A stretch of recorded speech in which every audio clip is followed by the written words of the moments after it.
I've put it off for years, but there's no turning back now. We are finally reading our first Stephen King novel, and I can't lie to you, I'm super excited. With over 60 novels, 350 million copies sold, and countless movie to TV adaptations, Stephen King is known as the king, pun intended, of horror. They say his books have a weird way of tapping into your deepest fears and giving you chills way after you finish reading the book, which honestly sounds terrifying, but with fall finally here, I feel like there's no better time to give myself nightmares than now. Now, if you guys remember from our last few bookstore vlogs, we already have a few Stephen King books, but I just don't know which one to pick. We have Misery here, as well as Salem's Lot.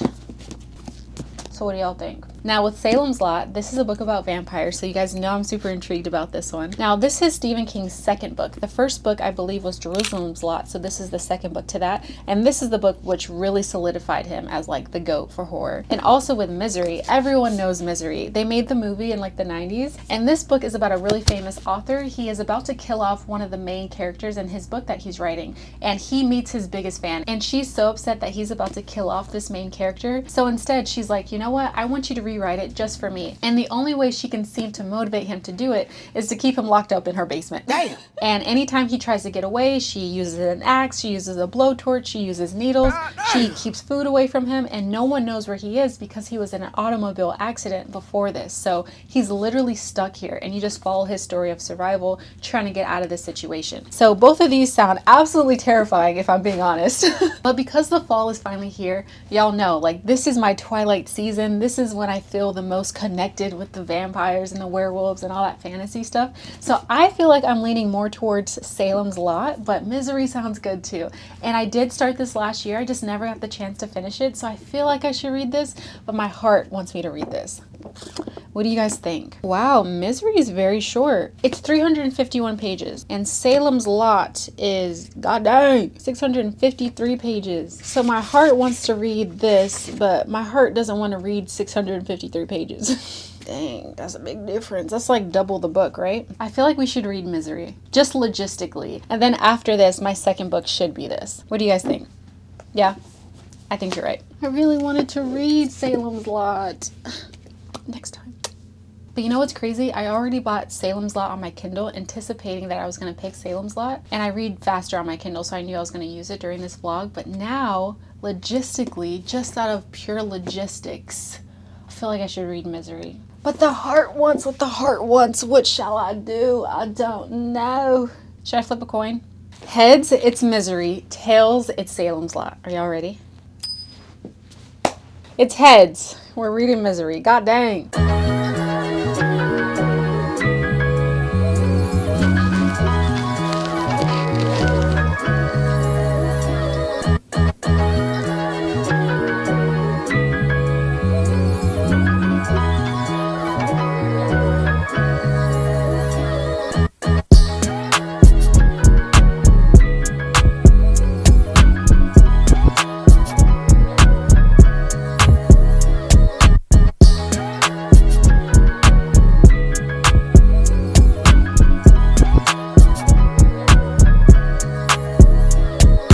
When I tell you my heart is pounding out of my chest, I am not kidding. I feel the real adrenaline. I am shaking. Okay, I got to page 102 at this point, and oh my god. Okay, remember, he is stuck in her basement, right? And naturally there's going to be escape attempts. And so you go through, he is so meticulous with the details. It is insane, painstakingly so. Each little movement is at least a paragraph. So you're in this with him. You feel like you're trying to escape this woman too. This man has been wrung dry. He is on the edge of delirium. He is right there, and he's so close. So close. You go through pages and pages of him trying to get to this end goal. I don't want to give too many details, but then all of a sudden at the last second, he realizes his one grave mistake, and you already know he is going to pay for it gravely. And oh my god, my heart, I am so shook, because you already know he messed up really bad. Like, he's about to get really punished for what he did, and I am so terrified to continue to read. Like, the fact that I am reading words on a page and I am genuinely fearful, I genuinely have adrenaline running through my veins, is absolutely astronomical. And again, we're only 100 pages in and I'm already sweating for this man. Like, you don't even know the journey. I wish I could talk about it, but the journey we just went through, and then to get to page 102 when we realize his grave mistake, too stunned. Too stunned to speak. I don't know what's going to happen. I am so afraid for this man. I am terrified. He was already down bad. He's already going through a really awful situation. She's already torturing him so maliciously. But now this, I don't know how he's going to live. Like, what he did is not something she's going to forgive. She's a psychopath. So there's just no way, you know? But before I keep reading, I do want to touch on a few things that I'm really impressed by. Like, again, I'm only 100 pages in and look how many tabs I made. Like, I have invested. I get it now. I get the hype. But one of the notes that I made was the fact that she is so conniving, so sadistically meticulous with it. She's so slow. She really drags it out as long as possible. And you're sitting there thinking, no one can be this cruel. And you're listening to his internal dialogue. And then you're also listening to him speak to her because, again, he is completely dependent on her. So he cannot make her too angry because she's the one who feeds him, who clothes him, who gives him the pain medication that he needs because literally all his bones are broken from the waist down after the car accident.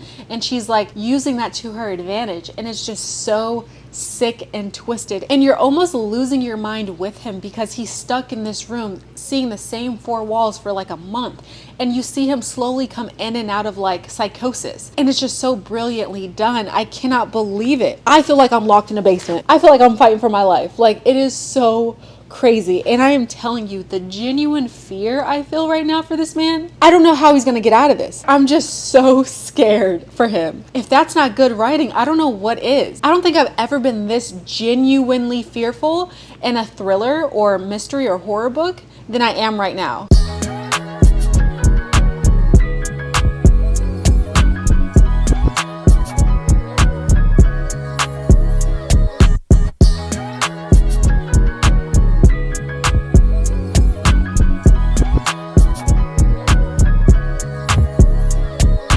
I truly cannot get over the amount of detail in this book. It is actually so insane how he's able to like surmise a specific emotion. And you feel like you genuinely feel his pain. Like in this one example here, he talks about Annie and how her emotions can change like the wind. And it's really interesting how he compares her to a tornado. It says, the climate inside her, he had come to discover, was like springtime in the Midwest. She was a woman full of tornadoes waiting to happen. And if he had been a farmer observing a sky which looked the way Annie's face looked right now, he would have at once gone to collect his family and herd them into the storm cellar. Her brow was too white, her nostrils flared regularly, like the nostrils of an animal scenting fire. Her hands had begun to spring liberally open and then snatched closed again, catching air and squashing it.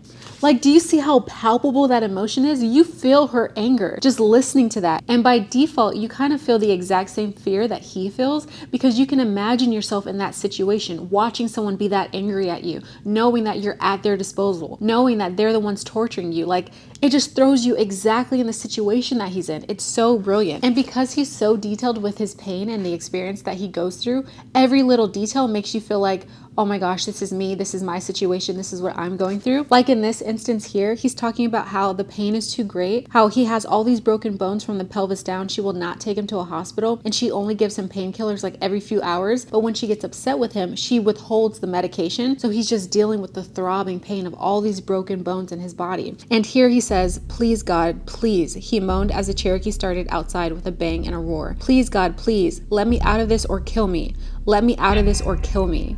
Like, don't you feel the emotion that he's dealing with? It's so crazy. I don't know how he does it, but I feel like I'm literally in this basement begging for my life. Like, wow.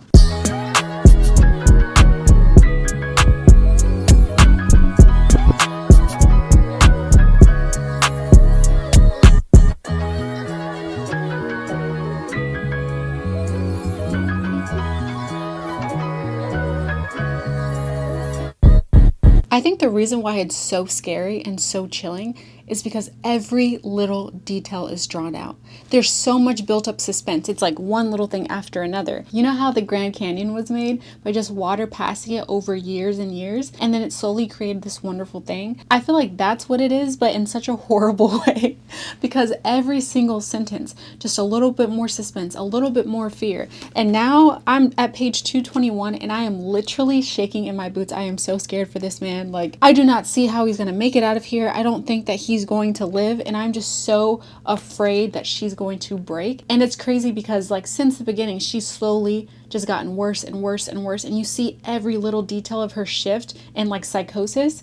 And so you just know when she breaks, it's going to be really bad. And I just can't picture him getting out of it. And I think that with Stephen King, especially because he's known as the guy for horror, I don't think he goes into writing books thinking, let's make sure we have a happy ending. So I just know I am in for a wild ride with this last 100 pages. Just the amount of torture this guy is going through is insane, just to the minute details. So with his typewriter that she bought him to be able to write the story, it's missing an N, right? And so he will go about his daily life in this horror house and talk about all of his experiences, and then randomly he'll give you little snippets of the book that he's writing for Annie. And so it's written on the typewriter, the font changes to the typewriting font, and every time there's an N, you can see that it's been drawn in, which is absolutely terrifying because he's writing a romance, right? And so you go from this horrible story to a beautiful romance. And yes, it's sappy and overdone, and it's just like the girl's girl romance, right? And you can almost get lost in the fact that you're reading a romance. But every time I see a written in N, it reminds me that this is a horror story. This man is going through the worst thing that he could possibly go through in his life. The weird way he's balancing my emotions is so scary on top of the built up suspense. So I just feel like emotionally I am barely hanging in here. I am so afraid for this man. It's gotten to the point where every time I'm about to read a new sentence, I'm just so scared to keep going. Like every word I'm just being super careful with, which is making me read a little bit slower, granted, but I'm just so afraid that something crazy is going to happen randomly, and usually that's what happens. So I think I'm going to stop trying to chicken out and just go for it and see how this book ends.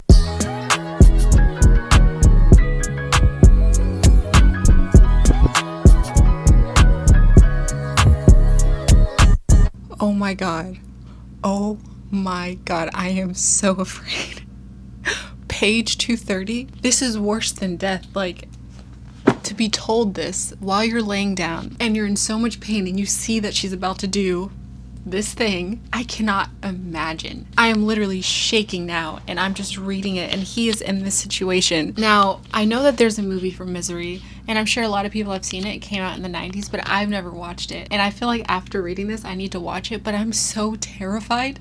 I don't know if I can. And the descriptive language, that's what makes it so hard, because it feels like you're genuinely in this experience yourself. It says, terror sharp as a gust of wind filled with razor blades blew through the dope, and Paul's eyes flew open. She had arisen and now drew the bedclothes down, exposing his twisted legs and bare feet.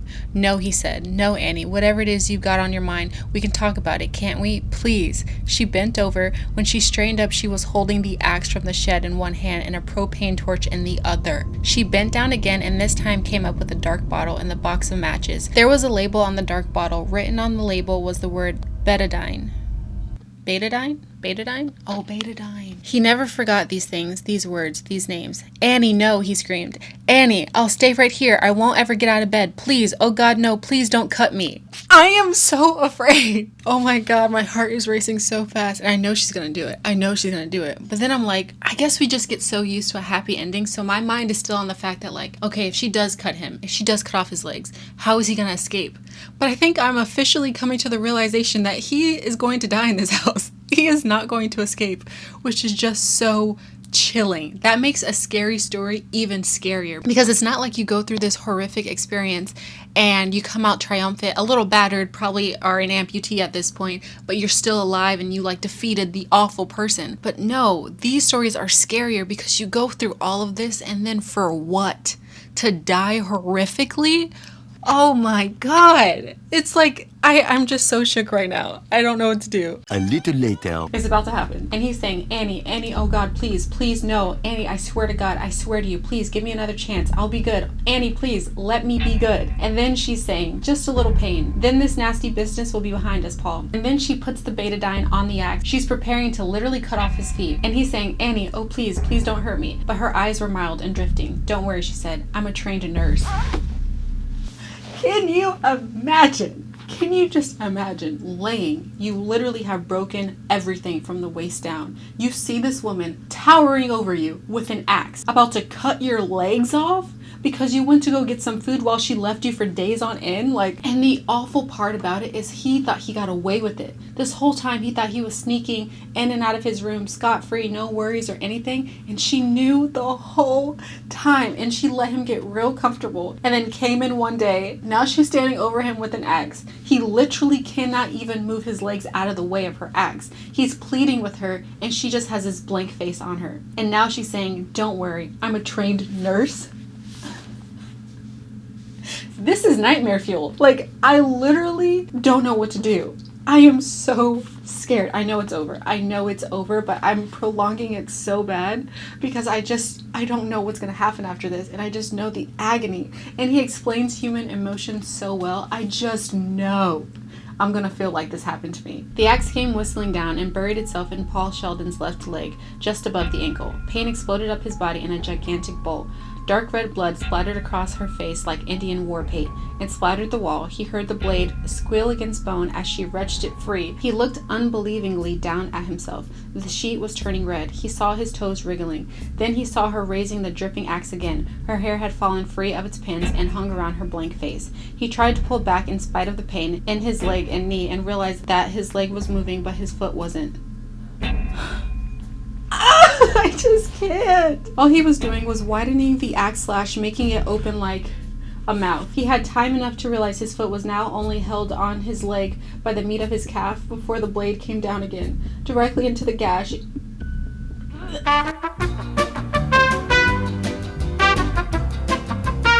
Battery died, but maybe that was a good thing. I just needed someone to go through that with me because I'm just so freaked out. I'm so freaked out. I don't know if I have the stomach to keep reading, but we read so much, like I need to just keep going. No way she just cut this man's legs off. There's no way.